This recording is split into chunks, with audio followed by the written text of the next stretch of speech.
भारतीय संविधान के विकास का संक्षिप्त इतिहास। प्रश्न 1।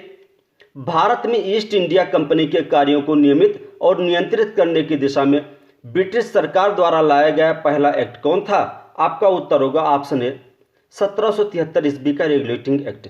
सबसे पहले 1773 ईस्वी के रेगुलेटिंग एक्ट के द्वारा है ब्रिटिश सरकार ने ईस्ट इंडिया कंपनी को नियंत्रित करना शुरू किया था। अगला प्रश्न है, बंगाल का प्रथम गवर्नर जनरल कौन था? आपका उत्तर है option B Warren Hasting. Bengal का प्रथम गवर्नर जनरल वारेन हेस्टिंग था। वारेन हेस्टिंग को 1773 ईस्वी के रेगुलेटिंग एक्ट के आधार पर बंगाल के गवर्नर से बंगाल का गवर्नर जनरल बना दिया गया और इसकी शक्तियों को थोड़ा सा बढ़ा दिया गया। अगला प्रश्न है, किस अधिनियम के द्वारा कोलकाता में उच्चतम न्यायालय की स्थापना की गई? यहां सही उत्तर है ऑप्शन ए 1773 ईस्वी के रेगुलेटिंग एक्ट के द्वारा। अगला प्रश्न है, कोलकाता में उच्चतम न्यायालय की स्थापना कब की गई? आपका उत्तर होगा ऑप्शन बी 1774 ईस्वी में। 1773 के रेगुलेटिंग एक्ट के द्वारा 1774 ईस्वी में कोलकाता में उच्चतम न्यायालय की स्थापना की गई। अगला प्रश्न है, उच्चतम न्यायालय के प्रथम मुख्य न्यायाधीश कौन थे?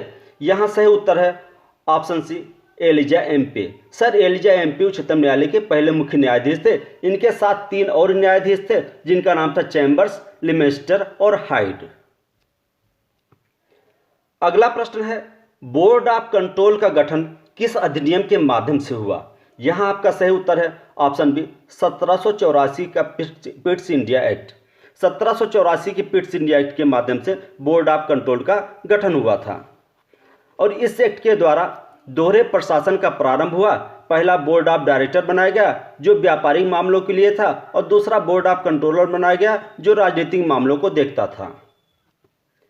अगला प्रश्न है, ब्रिटिश संसद ने किस अधिनियम के माध्यम से ईस्ट इंडिया कंपनी के भारत के साथ व्यापार का एकाधिकार छीन लिया? आपका उत्तर है ऑप्शन सी 1813 ईस्वी का चार्टर एक्ट।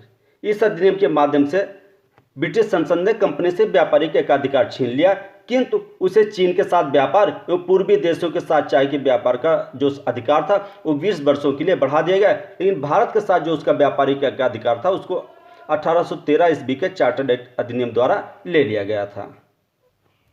अगला प्रश्न है, ईसाई पादरियों को किस अधिनियम के माध्यम से आज्ञा प्राप्त करने भारत में आने की सुविधा मिल गई? आपका सही उत्तर है 1813 ईस्वी का चार्टर्ड एक्ट। 1813 ईस्वी के चार्टर्ड एक्ट के माध्यम से ईसाइयों को यहां आकर अपने धर्म का प्रचार करने की छूट मिल गई थी।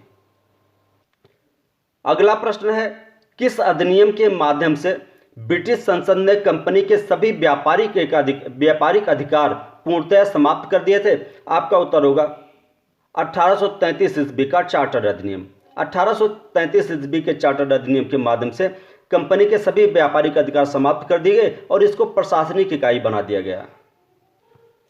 अगला प्रश्न है, भारत का प्रथम गवर्नर जनरल कौन था? आपका उत्तर होगा option A Lord William Bentinck. Lord William Bentinck Bharat के प्रथम गवर्नर जनरल थे। इससे पहले 1833 ईस्वी के चार्टर्ड एक्ट के अधिनियम से बंगाल के गवर्नर जनरल को भारत का गवर्नर जनरल बना दिया गया, इसलिए उस समय लॉर्ड विलियम बेंटिंक बंगाल के गवर्नर जनरल थे और इसीलिए भारत के पहले गवर्नर जनरल बन गए।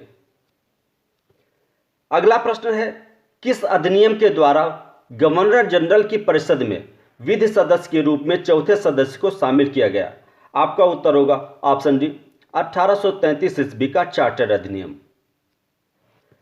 अगला प्रश्न है, दास प्रथा का उन्मूलन कब किया गया? आपका उत्तर होगा ऑप्शन ए 1843 ईस्वी। दास प्रथा के बारे में या उसके उन्मूलन के बारे में 1833 ईस्वी के चार्टर्ड अधिनियम में प्रावधान किया गया था और उसी के आधार पर 1843 ईस्वी में दास प्रथा का उन्मूलन कर दिया गया। अगला प्रश्न है, प्रथम विधि आयोग का अध्यक्ष कौन था? यहां आपका उत्तर है option B Lord Macaulay. Lord Macaulay प्रथम विधि आयोग का अध्यक्ष था। 1833 ईस्वी के चार्टर्ड अधिनियम के अनुसार विधि आयोग के गठन का प्रावधान किया गया था, जिसमें प्रथम विधि आयोग का अध्यक्ष लॉर्ड मैकाले को बनाया गया था। अगला प्रश्न है, किस अधिनियम से कंपनी के पदों को प्रतियोगी परीक्षाओं के माध्यम से भरने की व्यवस्था की गई? आपका उत्तर है 1833 ईस्वी का चार्टर्ड अधिनियम। इस अधिनियम से पहले कंपनी के जितने भी पद होते थे, वहाँ के जो कंपनी के व्यापारिक मामलों के जो अधिकारी होते थे वो अपने आप खुद भर लेते थे, लेकिन 1833 ईस्वी के चार्टर्ड अधिनियम के अनुसार इन पदों को प्रतियोगी परीक्षाओं से भरने की व्यवस्था की गई। अगला प्रश्न है, अधिनियम जिससे गवर्नर जनरल की परिषद के विधेयक और विधायक और प्रशासनिक कार्यों को अलग कर दिया गया। यहां आपका उत्तर होगा ऑप्शन डी 1853 ईस्वी का चार्टर्ड अधिनियम। 1853 ईस्वी के चार्टर्ड अधिनियम के अनुसार गवर्नर जनरल की परिषद के विधायी और प्रशासनिक कार्यों को अलग कर दिया गया। यहां आपका ये विधेयक नहीं, ये विधायी है। विधायी और प्रशासनिक कार्यों को अलग कर दिया गया। अगला प्रश्न है, भारत का शासन कंपनी से लेकर ब्रिटिश क्राउन के हाथों कब सौंप दिया गया?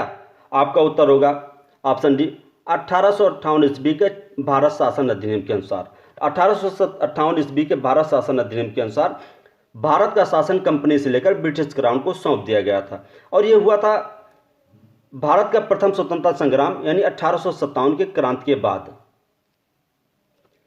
अगला प्रश्न है, भारत में मंत्री पद की व्यवस्था कब प्रारंभ की गई? आपका उत्तर है 1858 ईस्वी का भारत शासन अधिनियम। अगला प्रश्न है, मुगल सम्राट के पद को कब समाप्त कर दिया गया? आपका यहां उत्तर होगा ऑप्शन ए 1858 ईस्वी में। 1857 का विद्रोह जब असफल हो गया था, उसमें अंग्रेजों की विजय हुई थी, उसके बाद से मुगल सम्राट के पद को समाप्त कर दिया गया और यहाँ की जो सत्ता थी वो ब्रिटिश क्राउन को हस्तांतरित कर दी गई। अगला प्रश्न है, भारत में शासन संचालन के लिए ब्रिटिश मंत्रिमंडल में एक सदस्य के रूप में भारत के राज्य सचिव की नियुक्ति कब की गई? इसका उत्तर होगा ऑप्शन डी 1858 ईस्वी का भारत शासन अधिनियम। इस अधिनियम में व्यवस्था की गई थी कि भारत में सफल शासन संचालन के लिए या ब्रिटिश संसद की अधिपत्य के लिए एक भारत के राज्य सचिव की नियुक्ति की जाएगी, जिसका पद ब्रिटिश संसद में एक कैबिनेट मंत्री के बराबर होगा। अगला प्रश्न है, भारत का अंतिम गवर्नर जनरल कौन था?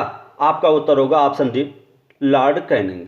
लॉर्ड कैनिंग भारत का अंतिम गवर्नर जनरल था। जब 1858 का भारत शासन अधिनियम आया, उस समय भारत के गवर्नर जनरल को भारत का वायसराय कहा गया, इसलिए लॉर्ड कैनिंग अंतिम गवर्नर जनरल था और साथ साथ में प्रथम वायसराय था। अगला प्रश्न है, भारत का प्रथम वायसराय कौन बना? यहां आपका उत्तर होगा option D Lord Canning. Lord Canning Bharat का प्रथम वायसराय बना। अगला प्रश्न है, भारत में विभागीय शासन प्रणाली यानी विभागीय प्रणाली का प्रारंभ कब किया गया? यहां आपका उत्तर प्रारंभ किसके द्वारा किया गया? यहां आपका उत्तर होगा option D Lord Canning. Lord Canning के द्वारा ही भारत में विभागीय प्रणाली का प्रारंभ किया गया और यह प्रारंभ हुआ 1862 ईस्वी में, यानी कुल मिलाकर ये 1861 ईस्वी का भारत परिषद अधिनियम के अनुसार ही इसका प्रारंभ हुआ था। अगला प्रश्न है, किस अधिनियम के द्वारा गवर्नर जनरल को अध्यादेश जारी करने की शक्ति प्रदान की गई? आपका यहां उत्तर होगा 1861 ईस्वी के भारत शासन अधिनियम। 1861 ईस्वी के भारत शासन अधिनियम के द्वारा गवर्नर जनरल को अध्यादेश जारी करने की शक्ति प्रदान की गई, लेकिन यह अध्यादेश की वैलिडिटी जो है, इसका महत्व जो है वो मात्र 6 महीने का होता था। अगला प्रश्न है, किस अधिनियम के द्वारा भारतीय प्रतिनिधियों को भी शामिल करने की शुरुआत हुई? यानी शासन में भारतीय प्रतिनिधियों को भी शामिल करने की शुरुआत हुई। आपका उत्तर होगा ऑप्शन बी 1861 ईस्वी के भारत परिषद अधिनियम के द्वारा। 1861 ईस्वी के भारत परिषद अधिनियम के द्वारा गवर्नर जनरल की कार्यकारी परिषद में भारतीय प्रतिनिधियों को भी शामिल करने की शुरुआत हुई।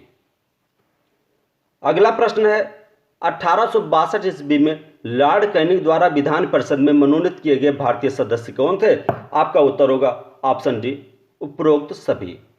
कुल इसका अर्थ ये हुआ कि बनारस के राजा, पटियाला के महाराजा और सर दिनकर राव तीनों को 1862 ईस्वी में लॉर्ड कैनिंग ने विधान परिषद में शामिल किया गया था। और विधान पर इसलिए कभी कभी प्रश्न आता है विधान परिषद में शामिल होने वाले प्रथम भारतीय सदस्य कौन थे, तो सबसे महत्वपूर्ण आप याद कर लीजिए सर दिनकर राव। अक्सर इन्हीं का नाम पूछा जाता है, लेकिन ये तीनों एक साथ ही विधान परिषद में के सदस्य बनाए गए थे।